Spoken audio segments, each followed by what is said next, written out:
Thank you for coming back for our afternoon session. And rather than have something, that is tailored by a PowerPoint presentation with all kinds of information overload, I thought this afternoon, and again based on what has transpired here the last couple of years, that maybe we do something a little more free-form and get into some areas that you can't easily accommodate with a PowerPoint presentation.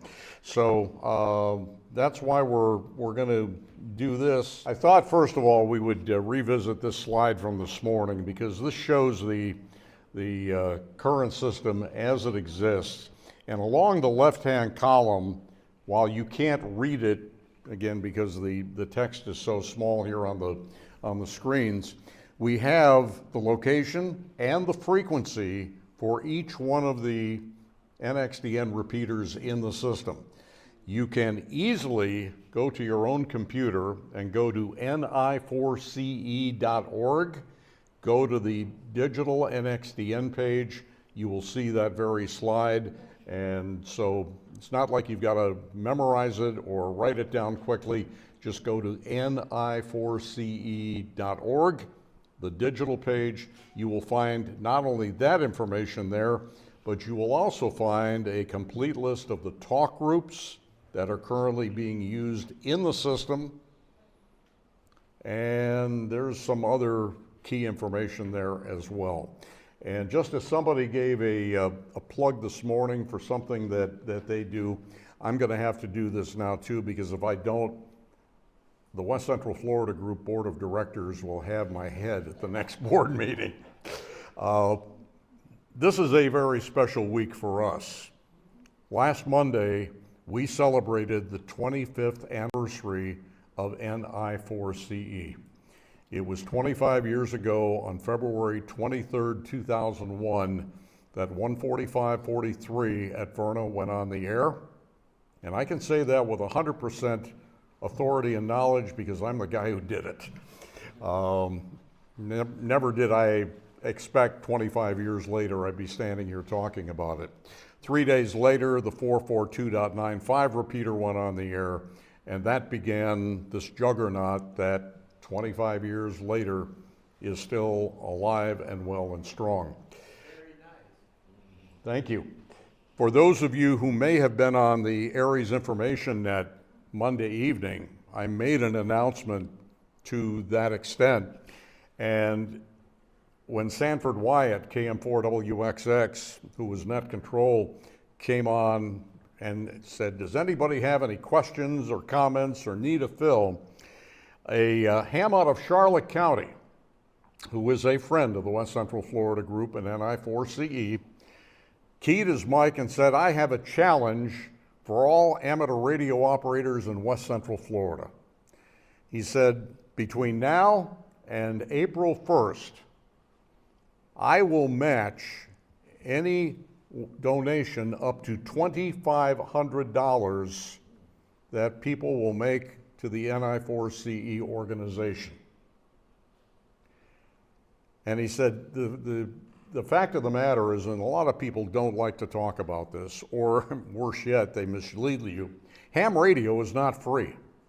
We buy our own radios, we buy our accessories, we put a tower up or an antenna up, we do all of the things, but without the infrastructure, none of this would really serve the purpose that we need it to. Yeah, we would have a radio, we could talk simplex, but without repeaters, your radio is just not going to go that far. So between now and April 1st, if you find it in your budget, in your heart, or whatever the case happens to be, we would certainly appreciate your donation. And if we can get to that point of $2,500 in donations, this ham will match it.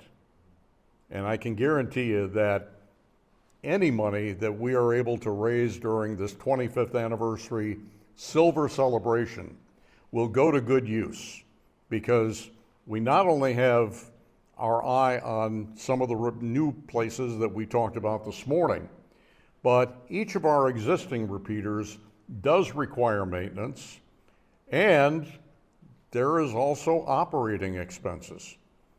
And in fact, every year, because of the commercial towers that we're on, we end up having to fork out about $2,000 a year just for insurance, just to be on sites like Verna and Boyette and Holiday Pasco, because that's required. And it could end up being a lot more if people change their minds. And insurance, unfortunately, just keeps going up in price. It's like everything. So if you find it in your hearts and in your wallet, go to ni4ce.org, and on our news page, front and center, we have an item about this, and there's a couple of PayPal buttons there. Feel free to click and be part of the group, and know that ni4ce exists not only to help us all communicate, but it exists for you. That's our whole philosophy. It has been from day one. One of the other things, let me see a show of hands. How many of you are certified Skywarn spotters? Just about everybody in the room. Good. And if you're not, come back on May 16th, and Bill and Jennifer Hubbard, who's the warning coordination meteorologist at Ruskin, will be happy to get you certified and on board. This last Tuesday night, I was asked to do a presentation about NXDN at the Fort Myers Amateur Radio Club, and it just so happened, this wasn't engineered this way, but it just so happened that my part of the meeting that night coincided with the Skywarn Weather Alert Information Net that we do every Tuesday night, both on ni4ce analog and on Talk Group 1299 on NXDN. We had a room full of Skywarn spotters, and knowing that, we had a couple of radios there. We passed the radios around, and Russ, N4RTD, was net control Tuesday night, and he collected, I think, 27 Skywarn spotter check-ins on NXDN, which not only was something of a record, but believe it or not, we had more check-ins on NXDN Tuesday night than on analog, and that was the first time as well. So a plug, if you are part of Skywarn, and our Skywarn nets, if you've never participated in one, are not your typical check-in net. Yes, we do check and encourage check-ins in the latter part of the net, but our nets are all about weather. And you will get a detailed synopsis of what we've not only just had, if it's been something significant, but what's likely coming the next 7 days and what the impact potentially is.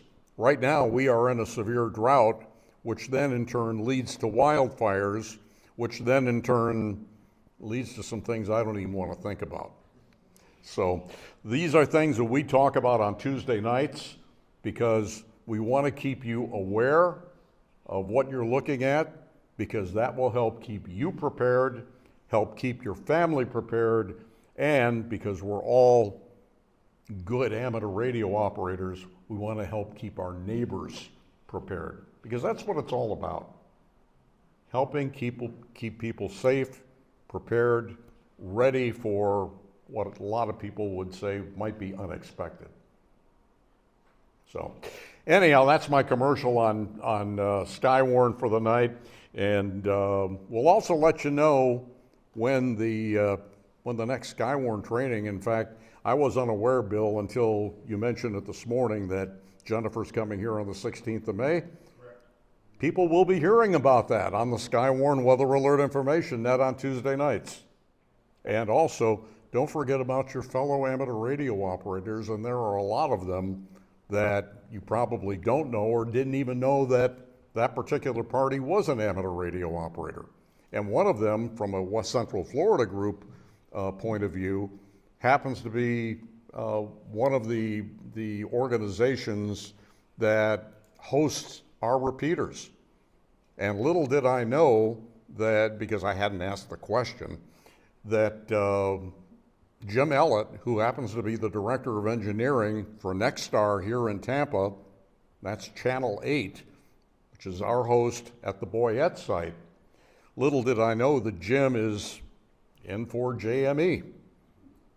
And he didn't know at the time, because he had just moved into the area, just how comprehensive the information flow is on NI4CE during hurricanes. Had he known it, he would have had his ham radio with him when he had to make a last-minute fly as fast as you can trip to Charlotte County right after Ian, only to get caught down in Charlotte County, because after he went through, the Myakka River flooded out I-75 and closed that roadway. And had he had his radio with him, he would have known that, because we're all over it. So anyhow, getting back to the subject at hand here this afternoon, which is NXDN. You can find the map, and we keep that updated, so as any new repeaters come on board, it'll be there. The information is there also on the talk groups. And for those of you who will be wanting to get into weather message and get into NXDN messaging, you will also find that out on the NI4CE system. You can download it from there and address all questions to Irving P. Laverne, Capital Attorney. That's a joke. You'll be addressing the questions to me. Yes, you had a question. Yes, you mentioned that one of your friends has some, what is it, or an F2100DS model radios lately used for sale? No, the F2100. Oh, I'm sorry, F2100. Yeah. And could you tell us a little bit more about that radio? I have just a couple of specific questions. You have one right there. This is it right here. This is the F2100. And it's a UHF radio, correct? It's is it analog and NXDN both? Yes. Well, know one thing about an NXDN radio. The basis or the foundation for NXDN is analog. And NXDN rides on top of analog, and the stream of zeros and ones rides on top of that analog base. So any NXDN radio is going to also support analog operation. This radio has 128 memory channels and 8 zones. In fact, we'll show you the programming here in just a moment. 5-watt output. Audio output is, I believe, 1.5 watts. It can be very loud. The other thing about the radio, which few people even know about, just as Icom is into land mobile radio and aviation and marine, it's also into amateur. And a lot of the things that show up in the products for aviation, marine, and land mobile actually start out with analog radios. A while back, Icom came out with a feature called Aquaquake. In a radio? What on earth is that? Well, even though this radio is IP67 rated, that means you can dunk it in 10 feet of water for 30 minutes and it will survive. Not that I recommend it, but it's IP67 rated. But if the radio gets wet, maybe you're outside with it, if you're in an Aries unit and you're doing something, aftermath of a storm or what have you, the radio gets wet. Well, inside the radio is one of those rare earth metal vibration circuits, and you actually can set the radio up to vibrate as well as beep and bong and bloop when a call comes in or if there's a message. We'll give you an example of that here in a moment. Well, that same vibration chip and circuitry also can be brought into play by programming one of the buttons here on front for aquaquake. And when you press that button, the radio vibrates and actually will vibrate any moisture that collects here in the speaker grill out of it. It turned out to be something that Icom created for one of the amateur radio portables. It worked. They brought it to the NXDN line. So that's another feature that's in this radio. Also in this radio are the features that we talked about, like busy lockout. We talked about vote scan, which we'll get into in a little bit. And I'll show you the section of the programming software where you can find that. This radio also does messaging. It can receive messages, and you can, with the programming software, program 10 messages, pre-canned messages, in here and transmit them out of the radio. Unfortunately, if you want a radio that will work with weather message on the transmit side that you can plug up to a computer, you will need something a little bit more than an F2100. Yeah. Do they come programmed with your system channels in them? Yes. We have a programming profile that we've had around for a couple of years. We've kept it updated, so yes, if you want to buy the radio and you want it already pre-programmed, we can do that. The only thing that we would ask you to do, aside from paying out a few shekels, there is something that's very unique about every NXDN radio. And it's something that has to be programmed into the radio, something that you as an operator have to obtain from an organization called RadioID.net. This is a group of volunteers, and they have created what essentially is a numbering directory or database for not only NXDN radios, but also for DMR radios. Every digital radio requires a unique ID. And one of the downsides of that is if you own more than one radio, Radio ID isn't going to want to give you two of these IDs because they are precious and limited. So sometimes you've got to be a little creative with how you come up with the second ID for the second radio, but it can be done. Having said that, we would ask that you get a hold of RadioID.net online, register with them, ask specifically for an NXDN ID, which will then get programmed into your radio, make that radio unique, and also make it very usable and trackable on the NXDN system. So the ID for the DMR, NXDN is different than your DMR? Yes. The DMR IDs are a 7-digit number. The NXDN IDs, because this is based on 16 square, is a 5-digit ID up to 65,535. Right now they're at about 12,000. Now, having said that, there are people within the NXDN community, and Tom is one of them, who has already recognized that 65,000 IDs aren't nearly enough. They're not nearly enough for the ham radio community. Moreover, they're not nearly enough for a few organizations that utilize NXDN radios as part of their business. One of my former customers, one that is currently one of his customers, has enough radios, and because of who they are, they assign the operator's badge number to the radio, which makes it unique in their organization. Unfortunately, they are now up at 50,000. So it isn't going to take but more than a couple of years before they're bumping against the glass ceiling. And right now there is a very active discussion going on about how to expand the number of NXDN IDs.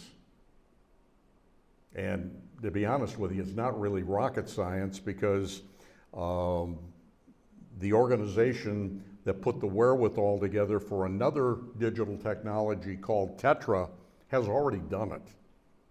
And so in order to take this radio as an example and open it up for expanded IDs, it's probably a firmware upgrade.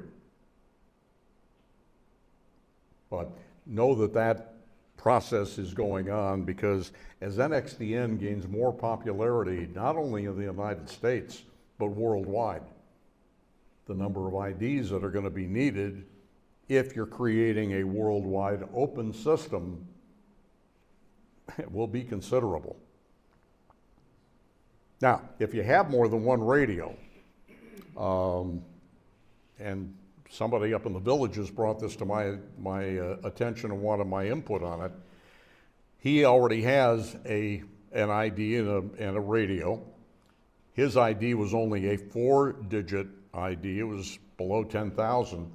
And because the NI4CE system is a closed system from the standpoint of we don't interconnect with Poland or Canada or any of the other entities, Australia, Australia is very NXDN centric. I just simply said, well, knowing that radioid.net is only in the 12,000 area right now in terms of registered users, you know, take your 4-digit, put a 3 in front of it, and so now instead of da da da da da, you're going to be 3 da da da da da, and it'll be a long time before radio ID catches up. And so he's doing that, and even if radio ID catches up, what are the chances that somebody who has that 30,000 number is actually going to be here in West Central Florida? Probably fairly low. So that there are ways of doing a second and third radio unofficially, but we need to get you started on the first radio with an official ID. So I'm a little confused though. So if you get an NXDN number, it's only good for one radio? It's only good, well, you can put it into more than one radio, but here's the gotcha. I've got 2 radios right here, both 2100s, and fortunately, because I kind of grandfathered the whole numbering thing, one radio is 12,201 and the other one is 12,202. And I've got a block of 10 numbers that I originally had assigned myself and they're grandfathered. If I numbered them both as 12-2001 and I handed a radio to you and I want to go talk with you, it wouldn't work. 2 radios that have the same ID cannot talk with each other. And it's that way for any of the digital modes. It's kind of like computers. If this computer here has an IP address, you can't put the same IP address on the computer next to it.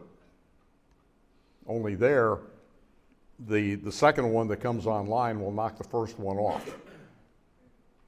That's the way networking works. And now you know why IT people are like me, follically challenged. So that's the long and short of it. And at the end of the session here, before we tear down for this afternoon, I'll put Tom's contact information back up on the screen. If you didn't catch it before, we'll be able to do it then. All right, let's switch gears here a moment, and I'm going to narrow that down. And I've got something else up at the moment before I start showing you weather message. This is what the software for the F2100DS looks like. And the good news is that if you have multiple Icom radios, the software for the most part looks the same. Some radios will have some features that other radios won't, but this is the general flavor of the Icom programming software, and they all will have things like a call list. They'll have a digital section that allow you to program various things. This page that is up right now is what's called the zone page. And it's where you define and can personalize each of the 8 zones that are in or they're available for the F2100. Now, if you've got an F4400, instead of 8 zones, you can have 128 zones, because there's a lot more that you can do with this radio. But let's just stay with the 8 zone for the moment. You'll notice that the Florida zone, which is right at the very top, it's zone number 1, is a conventional zone. All that means is you are operating in conventional mode, number 1. Number 2, if you want to go from channel 1 to channel 2 to channel 3 in that zone, you've got to do it manually, either by turning the knob here on the top of the radio, the one in the middle, or there are some variants to this. There are a couple of buttons over here on the side below the push to talk.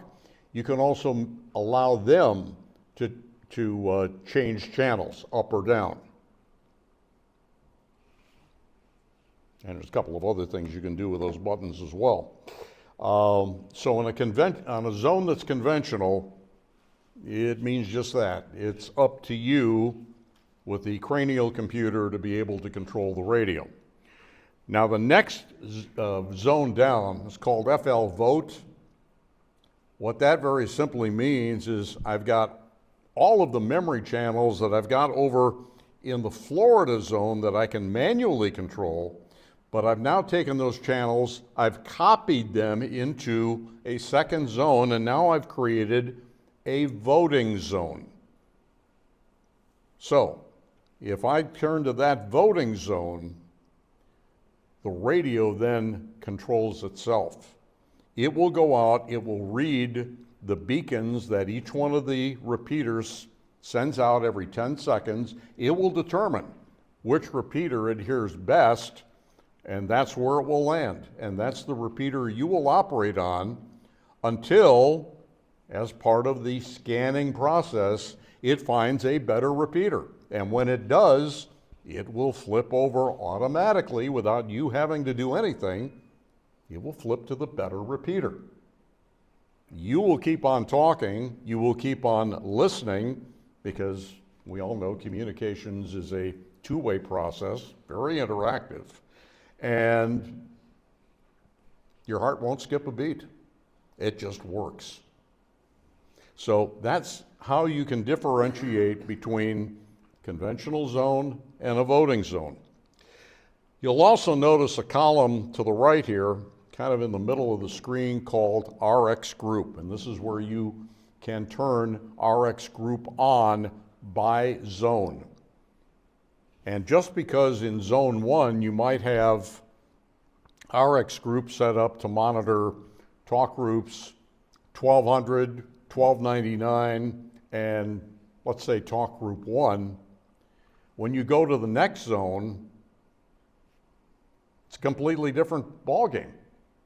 You can say to that zone, well, I don't want to monitor talk group 1 in this zone, or I don't want to monitor talk group 1299, or I don't want to monitor a talk group in RX group at all. I want to just turn it off.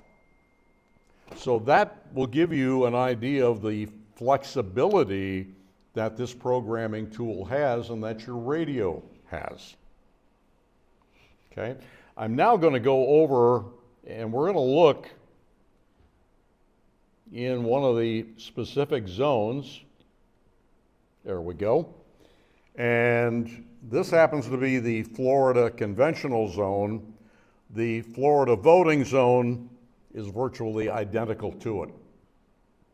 And in there, we have the text, which is what you will see on the LED as you change channels so that you know what channel you're on. In the channel type, And I'm going to click on one of these here just a second so you can, there we go. Notice that on the channel type, there's 4 options.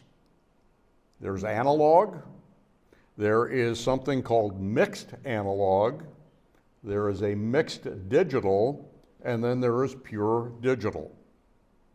Let me talk about the mixed analog and the mixed digital.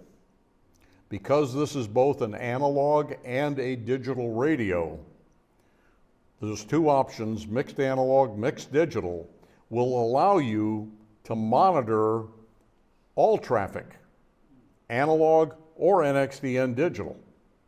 Here's the difference between the 2. Mixed analog says, if it's out there, I'm going to let you hear it.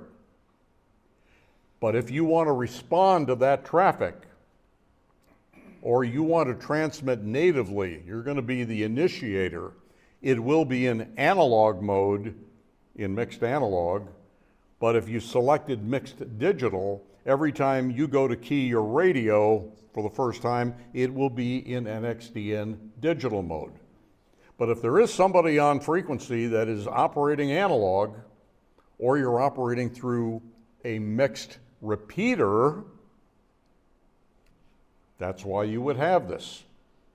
And in some cases, if you've got a group, you may have some operators that will be able to do NXDN digital and others that won't. So you want to be able to capture as much traffic as possible. Now, there is a caveat to this, as there always is. Nothing is ever black and white. There's nothing but shades of gray. When you are in a mixed zone or a mixed channel, and somebody operates in analog mode, now it's your turn to respond to them, but you've got your radio set up in mixed digital. Ooh, 2 and 2 don't add up there. So Icom looked at it, and the engineer said, well, you know, we can't have people just switching mid-conversation. So there are a couple of other settings that you will want to pay some attention to in another part of the programming software to do this. But if he's in analog and you're in mixed digital, if you respond within X number of seconds, and that X is user defined, it can be 5 seconds, 8 seconds, 20 seconds. If you respond within that time window, you will respond in the mode you received in. So your mixed digital will enable you to respond in analog mode because what came in to begin with was an analog. Conversely, if what came in was digital, obviously you'll be able to respond in digital, but if you're programmed in mixed analog mode, you will also be able to respond in digital. That's the kind of flexibility these radios have. And it's not just the 2100, all of the Icom NXDN radios, even the early first generation ones, allow mixed analog, mixed digital reception. One other thing related to all of this. You know, we all are realists about ham radio, and there's always got to be a joker or two out there who get a kick out of taking the radio and doing thumb exercises with the push to talk. And they try and do it, I don't know, for their own self-amusement, to be annoying, but they do it. Well, if they're on an analog radio and your channel happens to be programmed as full digital, you won't even notice they're there, and you'll just keep right on talking. So for all of the folks that have the $30 bow fangs that get off on being annoying, this is one way to overcome that. It's really cool. We mentioned RAN code this morning. Over here, a couple columns over from where we have the the information, I'm just going to close that, we have a column called RAN, RX and TX. Just like a PL tone, you can have PL coming in, but you can also have PL going out. And believe it or not, it's possible with some repeaters and some networks in analog that they might use one PL going in, let's say 141.3, and 100 going back out. So these radios accommodate that. In digital mode, we could have RAN 1 going in and RAN 5 coming out, or RAN 28 coming back out, or vice versa. Now, if you see a 1, as we have here in the RX column, and you see an arrow that points back to it in the TX column, then that means that you are using RAN 1 for both RX and TX. And if you want to turn RAN off, let's say you just wanted input RAN, and as far as output, you're not worried about whether your radio can squelch that repeater or that transmission, you can turn the TX RAN off as well. And then, just a couple of columns further to the right, you have the lockout column, and you'll notice we have several channels there where busy lockout has been enabled by the word busy.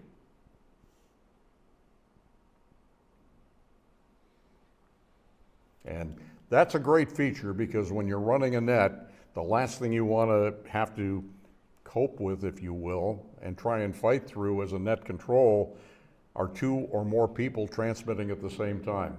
Busy lockout teaches you some good things, some patience, and some perseverance. One more thing I want to point to you while we're here. Under RF power, I've set this radio up because it is a 5-watt portable and because I want to get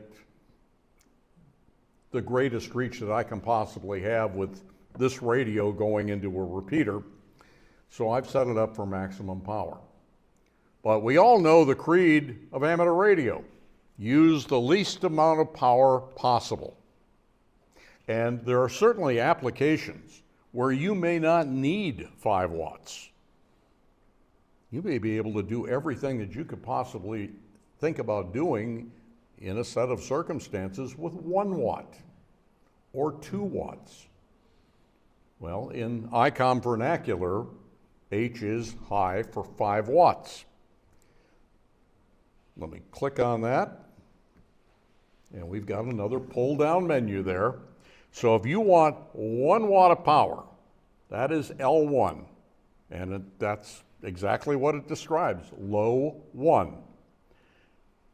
L2 is low 2, and it's medium power, 2 watts. So your radio can do 1 watt, 2 watts, and 5 watts. Any questions about that? All right, now here's a real-life scenario that will show you how this can be used. How many of you also have a GMRS license? Several of you. And you know that there are certain frequencies in the GMRS band, the ones that have 4 digits to the right of the decimal point, where you're basically allowed 2 watts of power. So, these radios are designed to go up to 470 megahertz. Does that cover the GMRS band as well? Absolutely. So one of the zones you may want to set up and program is a GMRS zone. And if you put in any of those GMRS frequencies that are narrow band and with 4 digits to the right of the decimal in the frequency column, well, if you want to be totally legal on those frequencies, you can only operate with 2 watts So in that case, when you program those channels, use the L2 setting. That way you will stay at a maximum output power of 2 watts and everybody will keep smiling. So there's a good example of where having that lower power output capability can come in very handy. Another one of those situations is if you're doing a lot of close by work where 5 watts almost is overload. So you set your radio up for 1 watt or 2 watts and your communication still goes through nice and cleanly. And if you're only operating at half of power or a fifth of the power, guess what? Your battery, it lasts longer because you're not using as much of it.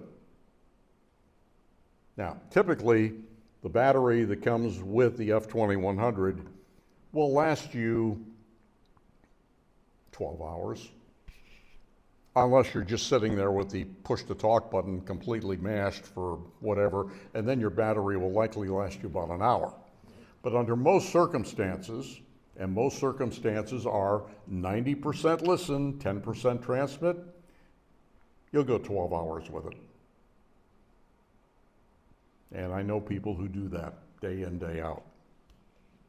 So, a couple of other things to point out to you about the programming. We have something that's called a call list. The call list is populated with both talk group information as well as individual IDs. You want to put your talk group information in there because one of the things you will need to also program is a digital profile for any channel, any talk group where you are going to transmit. That becomes the native talk group, if you will, for that particular channel. So you first create the talk group in the call list, then you create the digital profile, and what goes into that memory channel line a little bit further to the right is a digital profile. As far as the individual calling is concerned, there's a good reason to have that in the call list as well. That is, if you want to be able to call people using the individual call capability, well, in order to bring that up, you're going to need to create a menu that has all of those individual IDs so that you can select from one.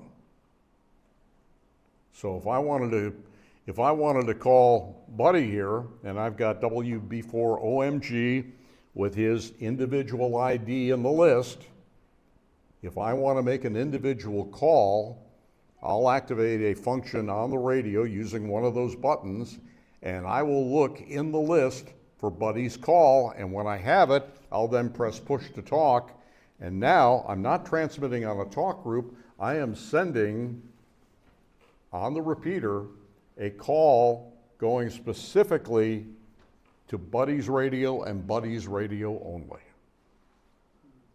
That's a really great feature to have. Okay. Now, in the call list, we can also tell it over here on the far right-hand column where it says SEL, which is short, in this case, for select. We may have some IDs in here that we don't want part of that big long menu, particularly if you've got 400 calls in the call list. So we can exclude them. They just simply won't show up in that individual call menu. And the other reason to put things in the call list and put all these individual IDs in, well, unless you are using over-the-air alias, which is a feature of all of these radios, well, then all you're going to see when somebody presses push to talk is their 4 or 5 digit ID on your display. So if I'm calling you and my ID is 12201, but you don't have NB9X and 12201 in your call list, you're just going to see the 12201. So it does help to have that information in the call list. It's an alias lookup. Now, there is a way to short circuit all of that, but it does require each of us to do this. And let me open up the digital section and go to Option, and here's how you short circuit all of that. If you want to transmit not only your ID number, but also your call sign every time you press push to talk, you will enable a feature called over-the-air alias, or short OTAA. This allows you to put in, with the F2100 at least, up to 8 characters of text, which could very well be your call sign. So in, let's say, Buddy's case, Buddy will type in WB4OMG, he will turn TX on,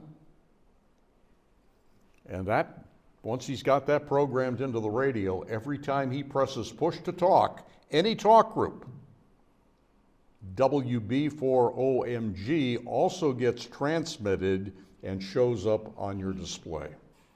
That way you know Buddy by more than just a number. Of course, we all know Buddy's more than just a number. Or at least he hopes so. Anyhow, over-the-air alias is a great tool, and it really helps take a lot of the mystery out of all of this. And you know what? Even to the best of us, sometimes you happen to sit on your radio, the push to talk gets pressed accidentally. Well, now you know who's doing it. And you can call Buddy's cell phone. His number will be posted on the screen later. Let's see. Wanted to show you also the area to get into for vote scan. So you go down to the scan feature and press vote scan. Let me do that again. There we go. And here's where you set up your vote scan settings. And on this particular radio, I hadn't put in the values that I showed you earlier, but as an example for fast vote, I could change that 100 to a negative 85. Not 86, 85. Done. And I could change the L2 to a minus 95 and change the revote to negative 100. Now, if I save that, those are the new values for that radio. Almost. Remember, anytime you change anything in the software, it doesn't take effect until you write it into the radio. And that's fairly simple to do. You do have to have a programming cable to do it. They are readily available, and there are also programming cables, and I couldn't tell you this a year ago because I was still an Icom dealer. But there are other places you can buy programming cables for about half the price of Icom's. Sorry, Icom, it's just the way it is. Anyhow, so, and in this case, fast vote and revote after talk were turned on. So that's just a little bit of stuff about things you can do with the radio. There's also a place in here to program specific functions or things to do with these 4 buttons across the bottom of the display. And those can come in very handy. Sometimes you may want to have a home channel in a home zone that you can always get back to without having to, jump through a lot of hoops. One of the things you can do with the programming is you can set up a channel with what's called a priority A attribute. And then you can program a button here on the front of the radio that each time you press it, it will immediately take you to that channel that's labeled Priority A. You will not pass go, you will not collect $200, but you'll get to the frequency that you want. A really great feature. All right, let's minimize that for the moment. And next up, I want to show you weather message. Now, while the name suggests that it is very climatologically oriented, and it does create or does have a number of features for all of us that are skywarn spotters, it also can be used for general conversation. You can text folks back and forth. You can also look back at anything that you have sent or received because it does full message logging, and it also does full station logging. So you'll notice on the left-hand side, it's blank right now. I haven't got any messages in it, just brought it up. So now I'm going to transmit on this radio.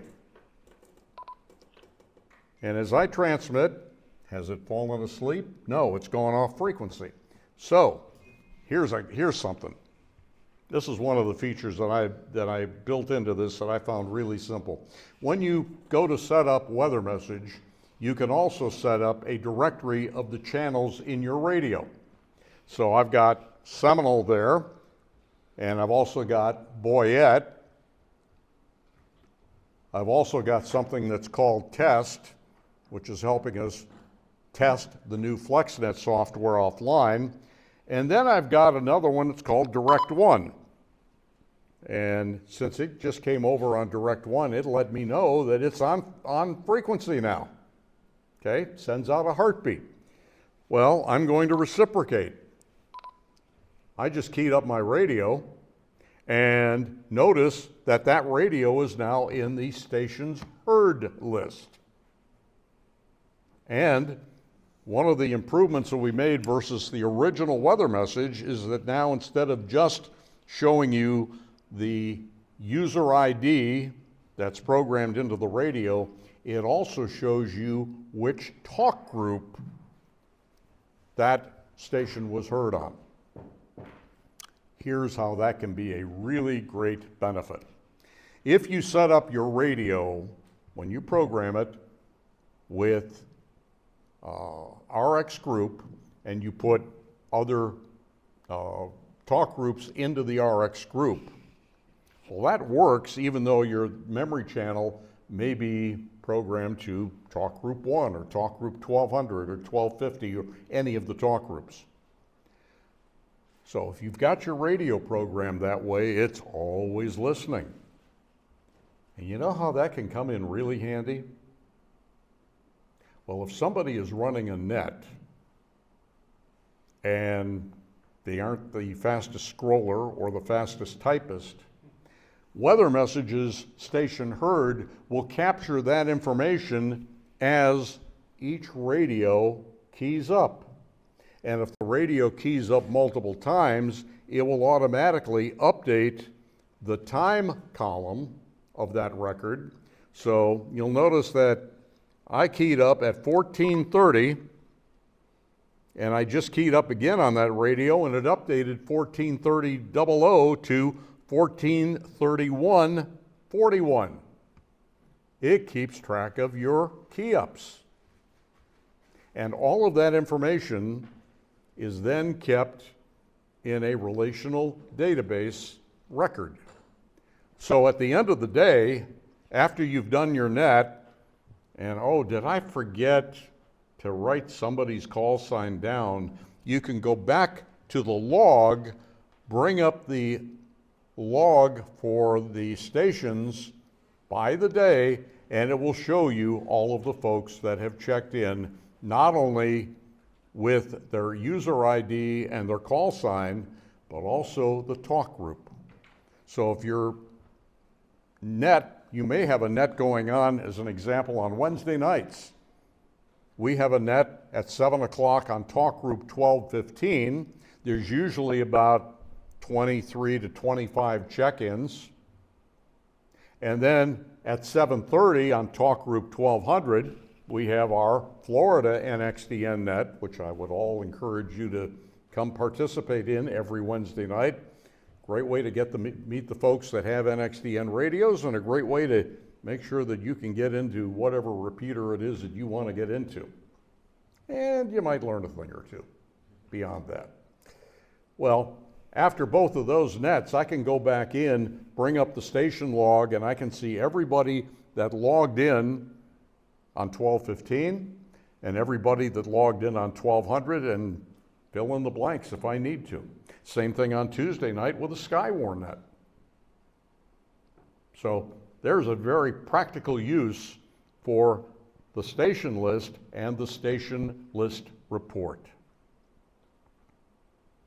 I also found out this last Wednesday evening that there was something recorded in the log that happened so fast, even if you were staring right at your radio, you would probably never see it. And that is that when two stations key up at the same time, what sometimes happens is that that weird combination of RF will result in a byproduct, so that you may have an entry in your call list that doesn't have a call sign, but it says it's on Talk Group 0. And not that it happens that often anymore, but prior to about a year ago, Icom had a bug in their firmware with the 2100. I say had because they have fixed it, whereby you would key up on 1200 with your ID, your legitimate ID, 1234. And sometime in the first 3 or 4 seconds of your transmission, all of a sudden the radio would start transmitting a completely different ID number. Usually a 1060 or a 1076 or a 1092. Those were, and 1041 was one of the other IDs that it would just at random transmit. The bug has been fixed. Not everybody has the bug, and one of the things that showed up Wednesday night during that net on 1215, somebody transmitted, and 3 seconds after they transmitted, up pops ID 1060. So we just flagged it and let the administrator of that particular net know that this station needs a firmware upgrade. We've seen that one before, and I'm sure that will be taken care of. So know that on the left-hand side, you've got this stations list, and the right-hand column says op. Is it a voice or is it data?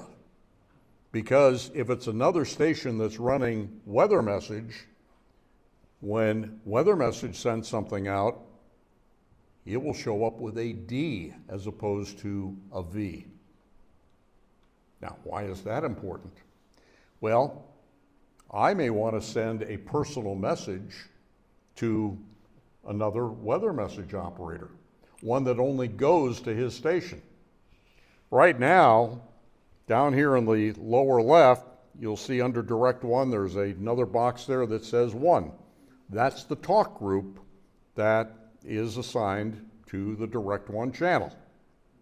But now, if I want to go send a individual message to an operator that's over here in my station list that has a D, all I have to do is click on that, and instead of that 1, and this is all without changing channel, I now have an individual ID that will show up in green that may be 1234.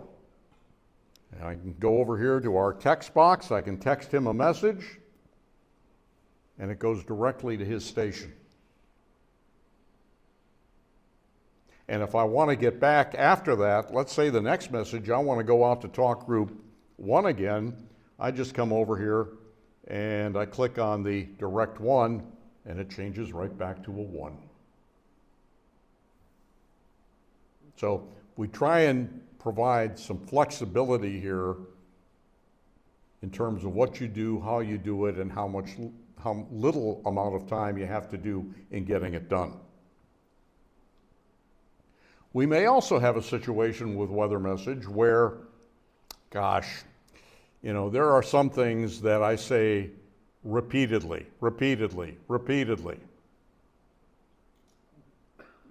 And it gets old typing that every single time. Well, in weather message, we have a capability to create and store custom, frequently sent messages. And if I want to send a frequently sent message, I put my cursor down in the text box and I'm going to select Control F. And up pops a little window with frequent messages. So if I'm walking away from my computer, I'm going to be, you know, going out to the kitchen to get something to drink or what have you, and I just want people to know that I'm not sitting in front of my computer at the moment, I'll go over here and I will select away from the computer. I just highlight that, and if I press send, well, it just sent that message. Remember I said these things are loud? Well, that little tells me that a message just came in and I'm watching it scroll across the screen. Again, proof that you can also communicate with weather message to individual radios or groups of radios. So there's a time saver. You can create, I won't say a gazillion because I don't think you can actually create an array that's that large, but you can create dozens of frequently used messages. You know, things like on the phone, away from the computer, gone fishing, whatever the case happens to be. Or in my case, you notice one there that said Skywarn net in progress, which is a message when we have severe weather, I'm likely to put that out so that you know that, yes, while you can report Skywarn via weather message, or I can take your voice report and then send it to somebody on weather message, that there's also a way to do it by voice. Now, let's say that there is a severe weather bout. And I don't know how many of you were aware of this, but last night the National Weather Service issued 3 special marine warnings because we have just that many special marines here in the Tampa Bay area. Actually, we want to keep all of our mariners safe. So I've got a special marine warning that we need to put out. So I'm going to go down here to our message list again, and I'm going to go Control W. In the warnings list is a list of all National Weather Service warning advisory products. If it exists, it's in this list. I don't want to see a BZW here. Well, it's in the, yeah, we don't use blizzard warning here except for some testing. But the bottom line is there is a blizzard warning that, you know, message that can go out. There is also a snow squall warning that can go out now too. So if you're in Pennsylvania or Utah or Wisconsin and you're about to get hit upside the head with that, you know, 6 inches of partly cloudy, well, you may have a blizzard warning or a snow squall warning coming your way. But now we want to look for special marine warnings. So we're going to scroll down our list, and you can see these warnings that are there. And sure enough, we've got severe thunderstorm and hurricane and what have you. We also have a special marine warning. And the special marine warning, let's say, is for the zone from Anclote Key to Englewood, which is what one of our warnings was last night. And then we're going to hit Tab, and notice that as I did that and went up to the expires field, it automatically filled in with a time that is roughly 30 minutes ahead of where we are right now. Now that may not be the correct time, but that's a default that you will get based on what the actual time is right now and how long that warning is most likely to last. In the event that that lasts longer than 3:15 this afternoon, I can go into that field and type in whatever the correct expiration time is. Now, if I want to send this, I just hit send. And now that special marine warning is just going out to any voice radio that may be programmed to take messages.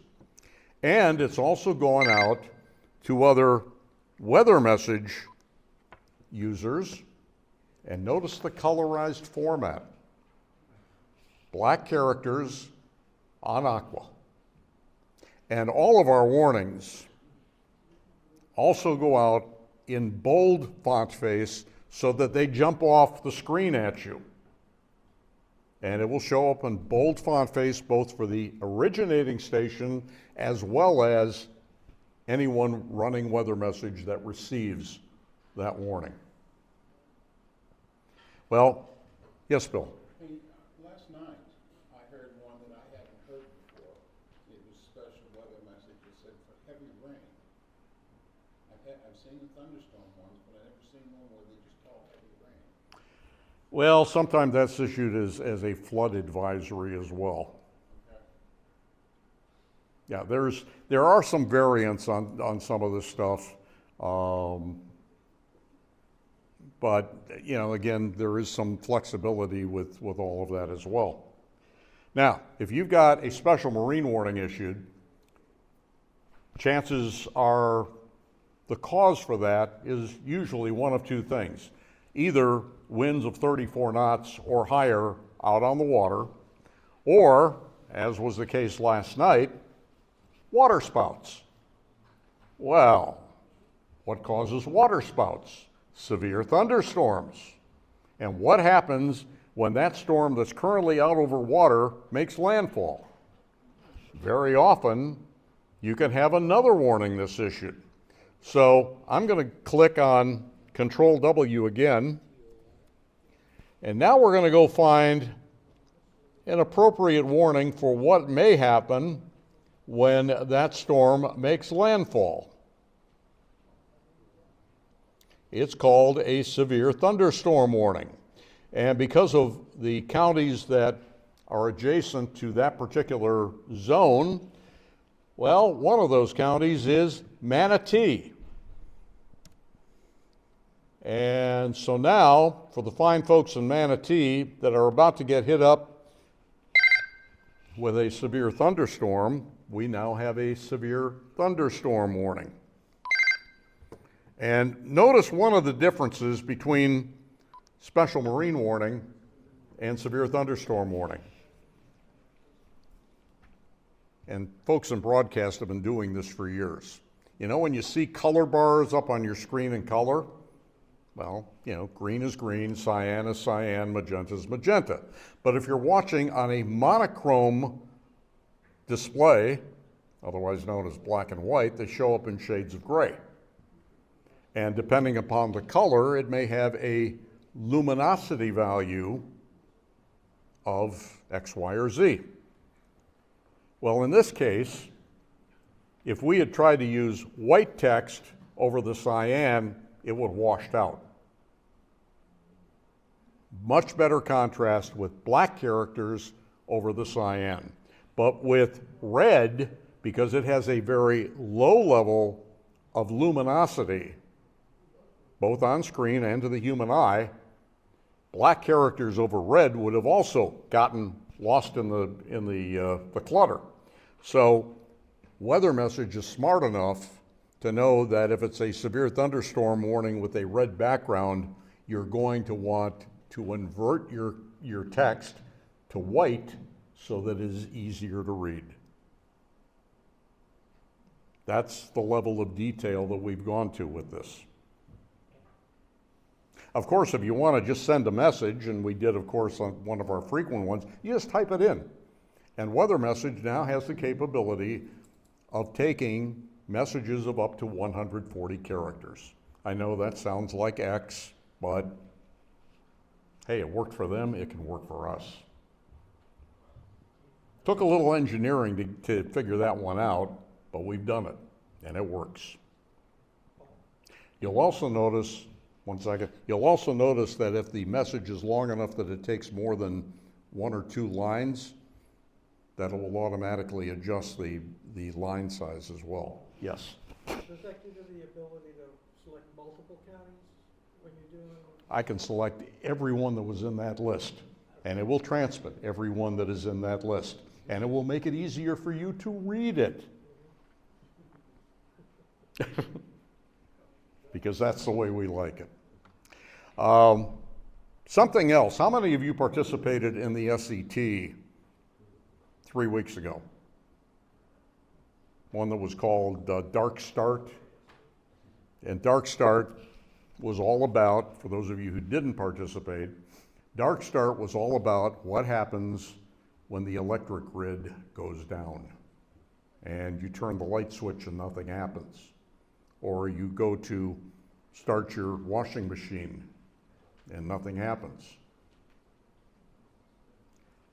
Believe it or not, that is a scenario that could happen way too easily here, not only in Florida, but in the US. And in fact, we've had a couple of situations this year due to wildfires where Dark Start had a real possibility of happening. Well, having rubbed elbows with the folks at the Weather Service for as long as I have, I know that if we do have a grid down situation at Ruskin, they have a long-term generator that will power everything that they've got, including the radar. What they don't have, unfortunately, are private communication circuits that will keep running if the grid goes down. That's a big deal because the ASOS weather instruments that they have at all of the airports, which collect temperature, humidity, wind, direction, speed, etc. Well, that's where they get the readings from Tampa International and Winter Haven and RSW in Fort Myers and SRQ in Sarasota, so that they can tell you that every hour this is the temperature in Fort Myers, Sarasota, Punta Gorda, Tampa, wherever. The ASOS units may continue working, but the communications that's needed back to the office in Ruskin won't. Same thing with the circuits that go from Ruskin to the NOAA weather radio transmitters. They're all connected via some sort of public circuit. If the public circuits and if the internet is down, that's a disconnect. Well, if they can't have any real data coming in, there's 2 ways that they potentially could have real data coming in. So bear with me 1 second. One way is if you have a home weather station, and if it is on APRS, over the air, not on the internet, but over the air, you can transmit your live weather data to a network of APRS digipeaters that are here in West Central Florida, which the West Central Florida group operates for. At our Holiday site, our Boyette site, our Verna site, and our Lake Placid site. There is also a digipeater at the Bartow site, but that's operated by Polk County Emergency Management. 7. Well, there's actually 7 because each one of their weather stations at their 7 tower sites is also a digipeater. That happened during Hurricane Francis in 2004. The communications at Ruskin went down, and for a period of about 4 hours, they didn't have anything coming in, except for the APRS stations that were on out in Polk County, and a couple in Pinellas County, and a couple in other locations, and we had an APRS station there, and so we were getting readings every 5 minutes. So, if you've got a weather station, even if it's a one of the newer ones that does connect to the internet, but you think it can't get to APRS? Well, it probably can. The other way that you can also get weather data, not only to the Weather Service, but maybe here to Bill and all of the other EOCs in the area, is to pick up your radio. Now this is that was a little too loud. Yes, radios will feed back. But this is NB9X, and I want to send you via voice the current readings from my weather station. And I'm now at some EOC or some location, and I'm going to go up here to the Forms menu, and I'm going to bring up a current conditions form with a grid. And as you send me your information, first of all, as I go from the time cell, it automatically puts the current time into it. And then I can put in a location, your temperature, your wind speed and direction, your pressure, and any precipitation that you've got. And once that's in there, I can go to the options menu and I can send it. And what will happen on the other side of the equation is, as that data is received by the receiving station, it will automatically pop this form up on the screen and populate the form so that the data that you've just sent is as easy to read from your computer as it is there. They'll read it off the same form in the same way. So we can send live current weather information, which will help keep people posted on what the weather conditions are, and if the weather conditions are adverse, well, it's not only important for the Weather Service to have that, but it's also important for emergency management to have that real-time information as well. And they'll be able to have it. And once you've received this data, by the way, you can export it to an ASCII delimited file. There will be a print routine, so if you want to, create a PDF or send it to a printer, you'll be able to do that too.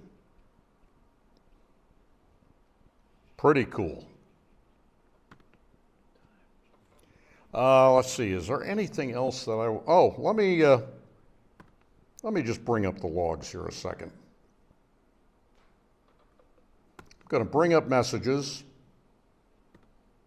And I'll tell you what, I'm going to bring up the messages from today because I want to show you how they actually show up here in the log. They not only show up as the message along with a time and date stamp, what channel on your radio you were on, and who it was from, but if it was a severe weather message, it's also colorized in the appropriate color. Yay! And once again, you will be able to print that if you need to. So that's a look at the message log, and the message log can take lots and lots and lots of messages. Oh, and one other thing that you can also do from the message log. Let me just go back to this a second.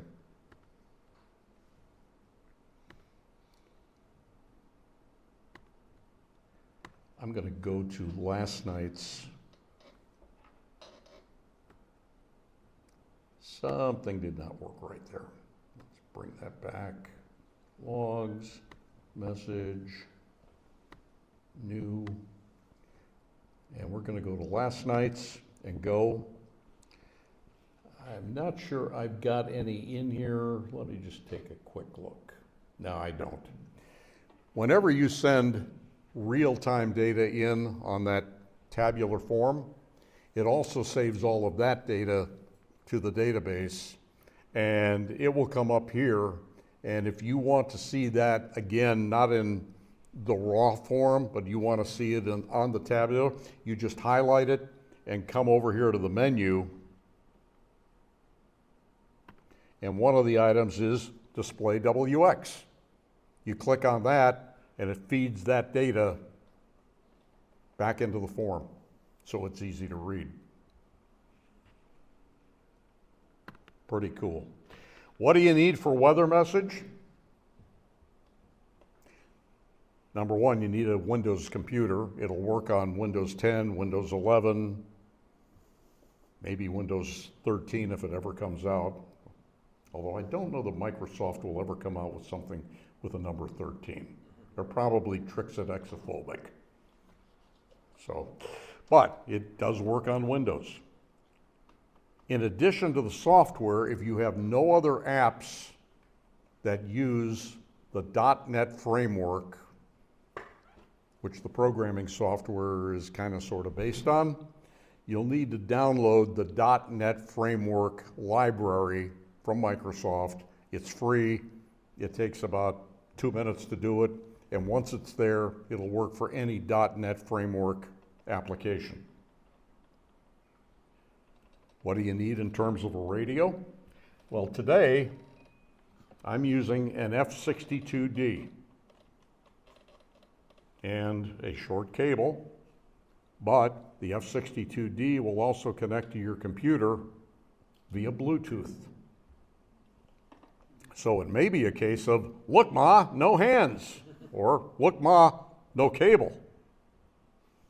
And I've often thought about somebody with a tablet and the radio on their belt. That'd be really cool. The F62D works. It supports Icom PC commands, and in the documentation that comes with this, there is a detailed list of the radios that Weather Message supports, including some of the first generation radios, like the F4161 portables and the F6061D mobiles. And then, of course, what you need is an amateur radio license. Those are the things you need to do Weather Message. Program your radio with the repeater or repeaters, because you may have more than one. For my house, I can hit 4 of the 14 repeaters directly, so if one goes down, I've got alternate repeater 1 and repeater 2 and repeater 3. Always good to have a backup so that you can keep on messaging. And like I pointed out earlier during the presentation this morning, you can say severe thunderstorm warning for Hillsborough County until 6:30 this evening, which has just consumed 8, 9, 10 seconds, depending upon how fast you talk. If you're a speed talker, maybe 7. Or you can use the tools that I just showed you here in Weather Message, and aside from the time that it takes you to go through the form and select severe thunderstorm, Hillsborough, press tab for an expiration and hit send, it takes all of a quarter second to send that information to Weather Message. And when you do it, unlike speaking it, unless you're recording everything that you're transmitting on voice, this keeps a record of it, so you can go back. Oh yes, there is one form I didn't show you. I think I alluded to it this morning.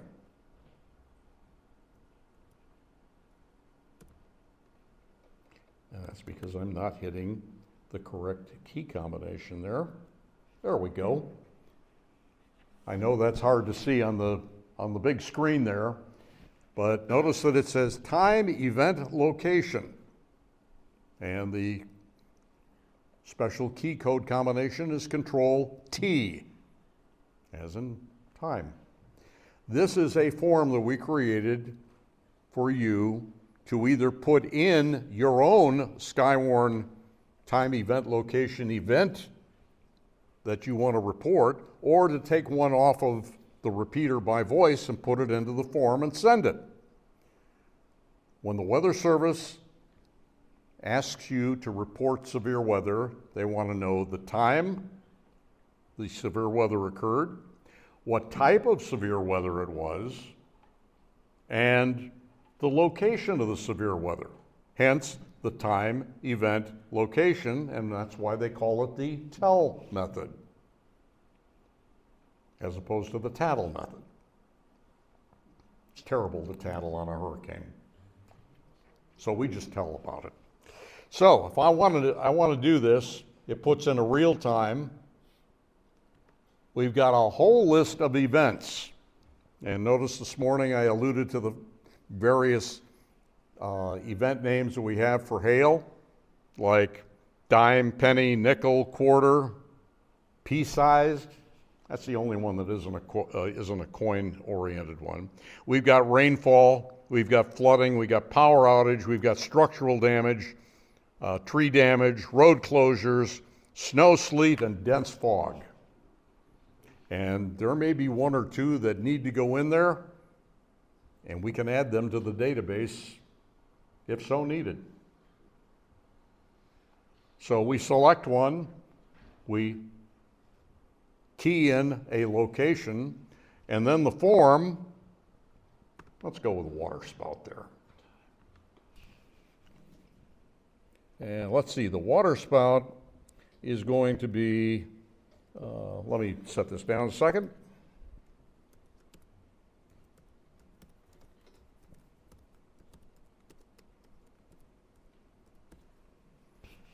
That'll be Indian Rocks Beach. May not look like it, but it is. And if I have any other detail about this water spout at Indian Rocks Beach, I can type it in here. And if I want to send that out, I just press submit. And there it goes. And we'll turn off our little sounder there. So reporting severe weather has been made simple and fast.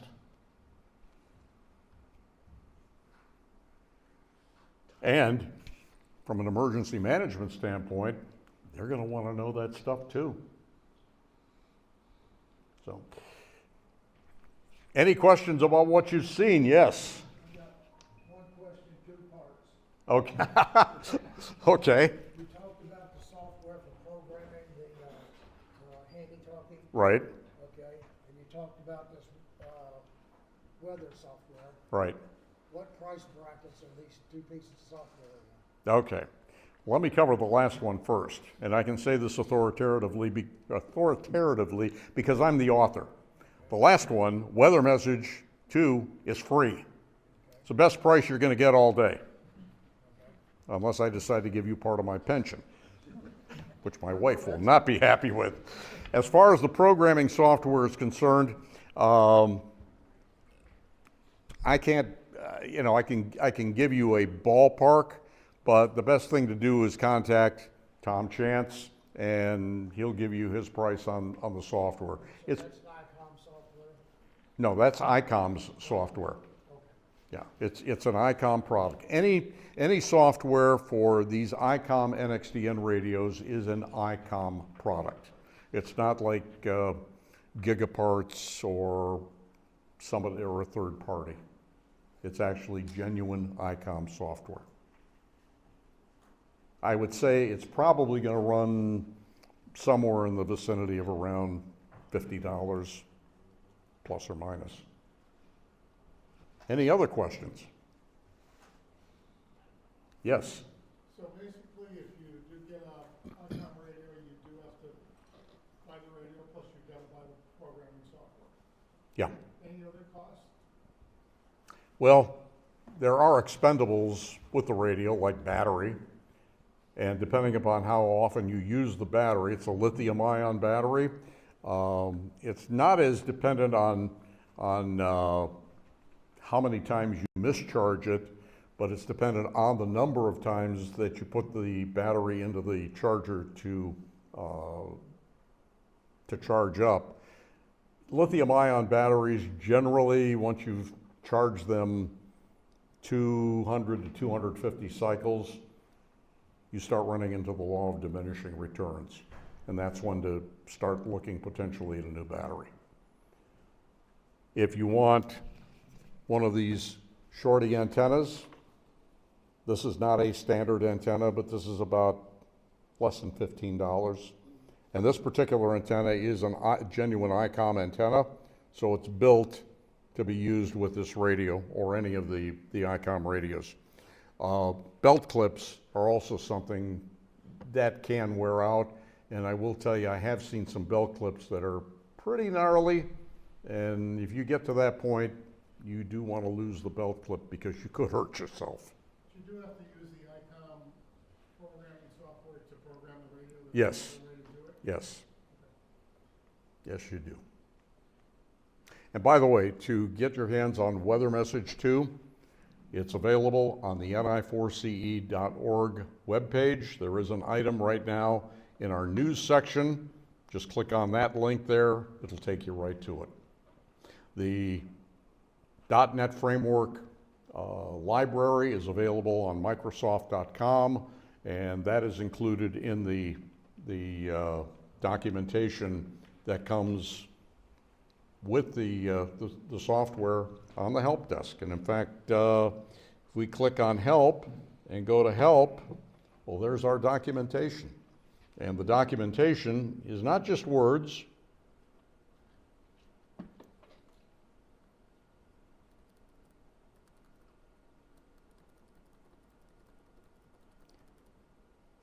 That's interesting. That image isn't there. Well, we'll find it and get it back into the documentation.